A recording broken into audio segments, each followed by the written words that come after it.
الحياة شوقا إلى المولى أتاني أسلمت روحي.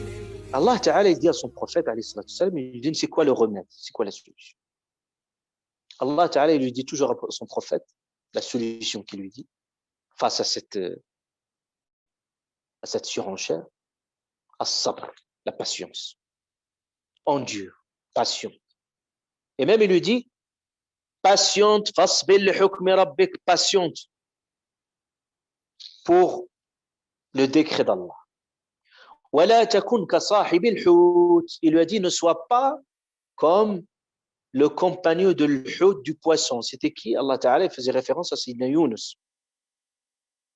D'ailleurs, une sourate qui intitule Surat Yunus. Yunus, vous connaissez son histoire, sans aller dans le détail. En fait, Surat Yunus, il a fait tout pour appeler son peuple et son peuple, il ne veut plus l'écouter. Et à un moment donné, il a décidé de quitter son peuple il a estimé que il n'y a plus les conditions pour pouvoir transmettre son message. Et qu'est-ce qu'il a fait? Il a quitté son peuple sans demander autorisation auprès d'Allah subhanahu wa ta'ala.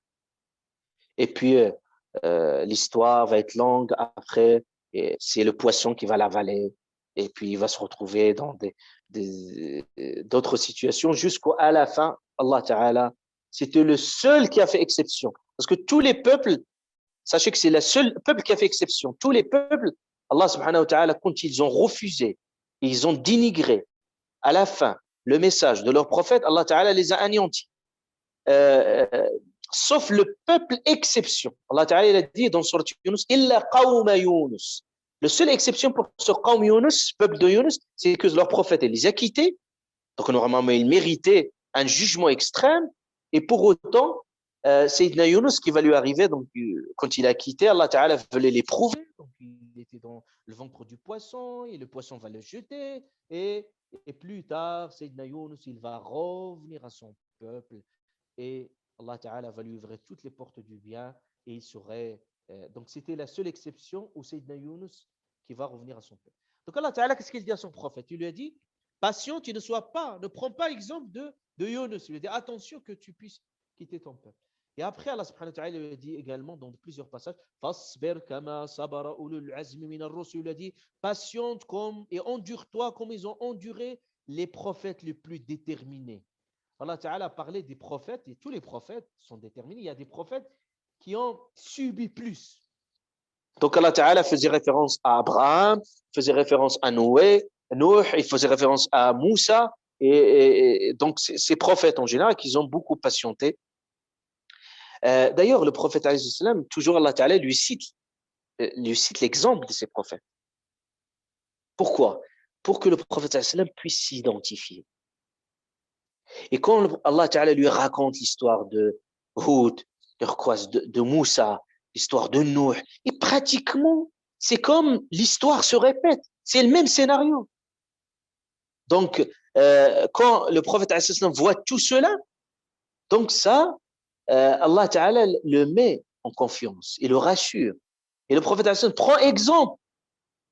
C'est pour ça le prophète alayhi salam, quand il lui arrive quelque chose, par exemple, une situation insupportable, qu'est-ce qu'il disait?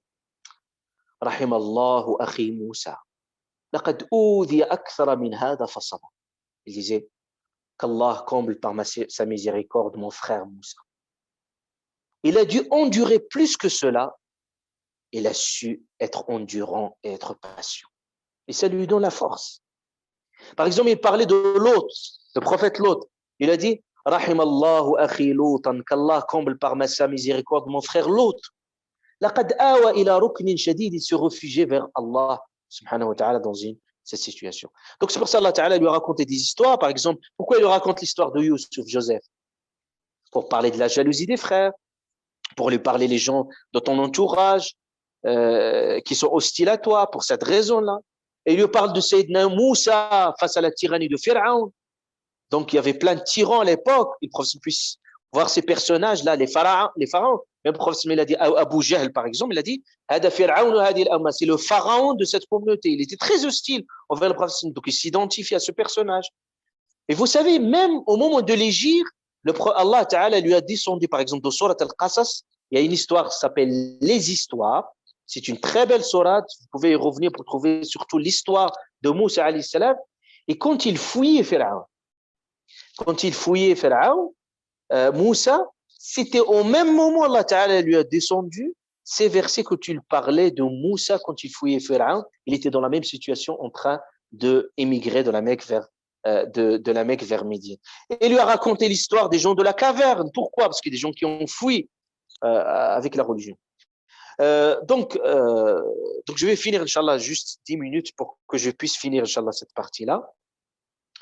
Donc, Allah Azza wa Jal a parlé de plusieurs peuples. Vous le savez, il y a plusieurs peuples ici.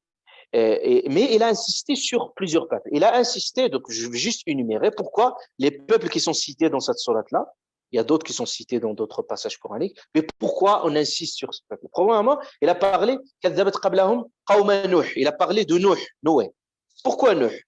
Parce que l'histoire de Noé et l'histoire du déluge, il est connue dans toutes les civilisations. Pratiquement, n'importe quelle civilisation voulant parler du déluge, tout le monde le connaît. Donc, c'est une histoire très connue. Par contre, il va parler également de l'histoire de Pharaon. Pourquoi Pharaon? Pharaon, c'est une histoire très connue. Dans toutes les civilisations également, vous trouvez cette histoire, il est très importante. Mais après, Allah subhanahu wa ta'ala va parler d'autres peuples. Pourquoi il va parler de peuples de Ad, de Thamoud? Pourquoi spécifiquement ces peuples-là? Certes, Pharaon, c'est les fils d'Israël, donc ça n'a pas de rapport avec les Arabes en soi. De Nuh, c'est une autre histoire, ce qui est très connu. Ça, c'est pour dire aux gens qui disent oui, parce que le Coran s'adresse juste aux Arabes de l'époque. Et puis voilà, non, il a parlé de Moïse et pour autant, les Arabes, qu'est-ce qu'ils se reconnaissent dans l'histoire de Moïse? Et pour autant, voilà, il parle de ces peuples, des fils d'Israël. Il a parlé de Nuh. Et il a parlé spécifiquement, et ça, c'est la spécificité, de certains peuples, comme le peuple de Ad et Thamoud. Pourquoi? Parce que c'était des peuples arabes. C'était des peuples arabes et leur histoire, elle était connue.